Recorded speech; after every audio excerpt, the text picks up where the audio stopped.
नमस्कार मित्रांनो, मी सचिन कपुरे। आज आपण जाणून घेऊया आपल्या लोणार सरोवराविषयी। विविध प्रकारचे वनस्पती या सरोवरामध्ये आढळतात। संजीवनी ही या सरोवरात असावी असा शास्त्रज्ञांचे मत आहे। मंदिरांची रचना ही खूप उत्तम प्रकारे आहे। हेमाडपंथी मंदिर, शिव मंदिर इथे आपल्याला आढळतात।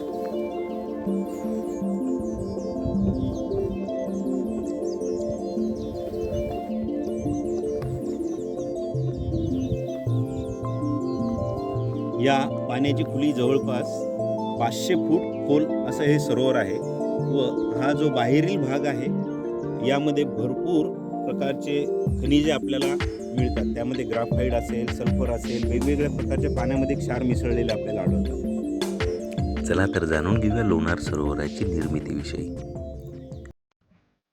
2 लाख टन एवढी अश्नी लोणार या गावावर पडली होती। 6 मेगाटन ऊर्जा येथे निर्माण झाली होती। एवढा मोठा आघात येथे झाला होता।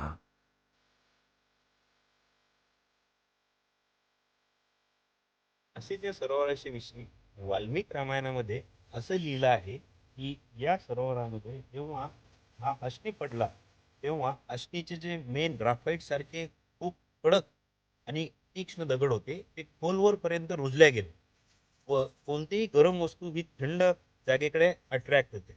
तर हे दूरवर खोलवर पर्यंत कित्येक किलोमीटर पर्यंत हे मोठे दगड गेले व ते जळून गेले।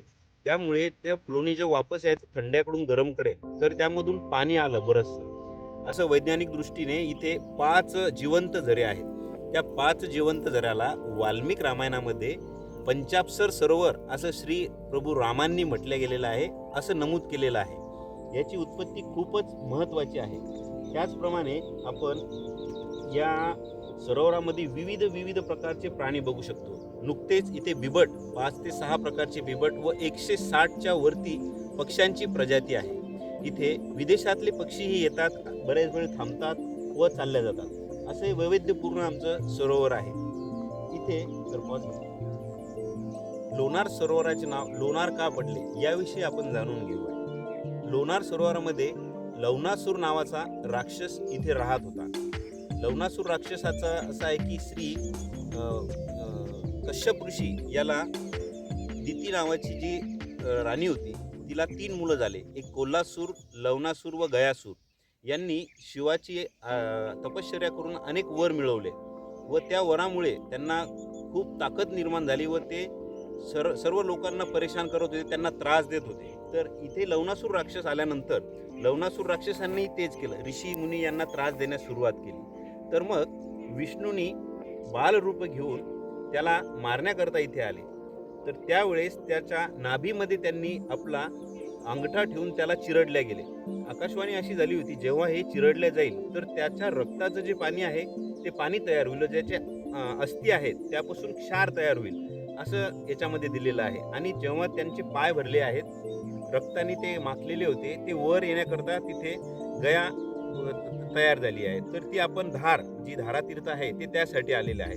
व बाजूला जो कुंड आहे तो ब्रह्मकुंड आहे, तो स्वतः विष्णूने तिथे स्नान केलं अशी एक पुराणामध्ये दिलेलं आहे। असं या लोणासुराचा वध इथे झाल्यामुळे या गावाला लोणार हे नाव पडलेलं आहे। मी सचिन कापुरे, मी लोणारकर टीम सदस्य। आज आपण विश्वविख्यात सर्वत्र ख्याती पसरलेलं लोणारचं सरोवर हे बेसॉल्टिक रॉक मधलं एकमेव सरोवर याबद्दल थोडीशी माहिती जाणून घेऊया।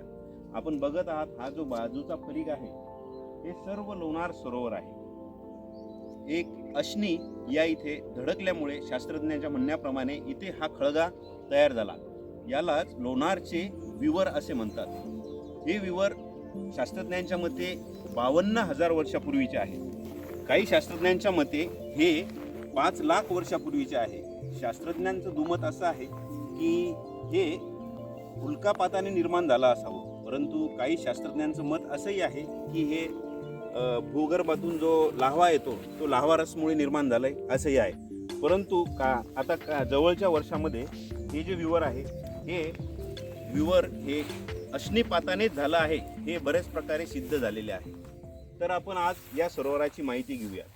या सरोवराचा बाहेरील परीघ जो आहे तो 6 किलोमीटर दूर आहे व आतील पाण्याचा परीघ जो आहे तो 4 किलोमीटर आहे. यामध्ये 14 प्रकारची विविध मंदिरं आहेत. ऐतिहासिक मंदिरे आहेत, वैश्यकालीन मंदिरे आहेत, हेमाडपंथी मंदिरे आहेत, असे 14 प्रकारचे वेगवेगळे मंदिर आहेत. बाजूलाच धारातीर्थ म्हणून सतत 24 घंटे वाहणारी धारही इथे आहे. या पाण्याचे महत्त्व असे आहे की हे आम्लधर्मीय, याचा पीएच जो आहे तो 10.5 ते 10 असा आहे.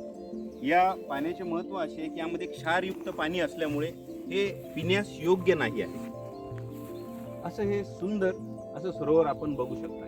बाजूला तो व्हाईट जो थोडासा डॉट दिसत आहे ते कमळजा माताचे मंदिर आहे. कमळजा माताच्या मंदिराला खूप महत्त्व आहे. लोणारमध्ये त्याला प्रथम मंदिर असं म्हटलं जात आहे. या जेव्हा ही अश्नी लोणारमध्ये पडली तर त्या अश्नी जवळजवळ 20 लाख टन एवढ्या वजनाची अश्नी होती व तिचा वेग होता एका सेकंदाला 20 किलोमीटर प्रति सेकंदाने. जो इथे आघात झाला यामधून 6 मेगाटन एवढी ऊर्जा निर्माण झाली होती. मित्रांनो, विचार करा, 6 मेगाटन ऊर्जा जर इथे निर्माण झाली आहे तर नक्कीच पृथ्वीची जी दिशा आहे फिरण्याची ती थोडी मंदावली असावी व थोडा तिला गती कमी झाली असावी असं शास्त्रज्ञांचं मत आहे. हिरोशिमा व नागासाकीचे जे बॉम्बस्फोट झाले आहेत त्याच्या कितीतरी पट मोठे बॉम्बस्फोट इथे झालेले आहेत. असा आघात त्यावेळी झालेला आहे. असं हे आमचं जगप्रसिद्ध लोणार सरोवर. लोणार सरोवर हे विविध प्रकारे विविध यांनी नटलेलं आहे. इथे वैज्ञानिक महत्त्व आहे, ऐतिहासिक महत्त्व आहे, पुराण काळातील महत्त्व आहे. पुराणात इथे बऱ्याच काही कथा घडलेल्या आहेत. रामायण, महाभारत यामध्ये याचा उल्लेख झालेला आहे. स्कंद पुराणामध्ये याविषयी बऱ्याच प्रकारे सांगितलेलं आहे. स्कंद पुराणामध्ये जे याचे महत्त्व महात्मा आहे ते इतिहासामध्ये नोंद केलेली आहे. या क्षाराचे पाणी जे आहे ते ऐने अकबरीमध्ये नमूद केलेलं आहे. अकबर बादशाह या पाण्यापासून एक साबण निर्माण होत होतं. लोणारकरांमध्ये एक मोहल्ला होता, तिथे या विशिष्ट पाण्यापासून क्षारापासून एक साबण तयार केलं जायचं. हेच साबण अकबर बादशाहला जायचं, हे ऐने अकबरीमध्ये नमूद केलेलं आहे. असे अनेक चमत्कार आमच्या सरोवरामध्ये आहेत.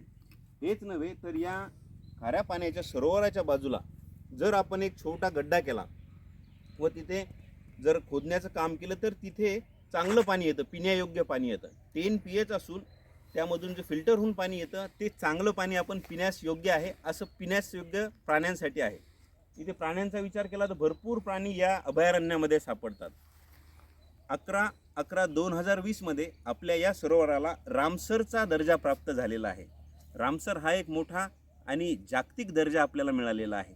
असं हे आमचं वैविध्यपूर्ण सरोवर आपण नक्की बघावं ही मी सचिन कापुरे लोणारकरांकडून एक अपेक्षा व्यक्त करतो. धन्यवाद.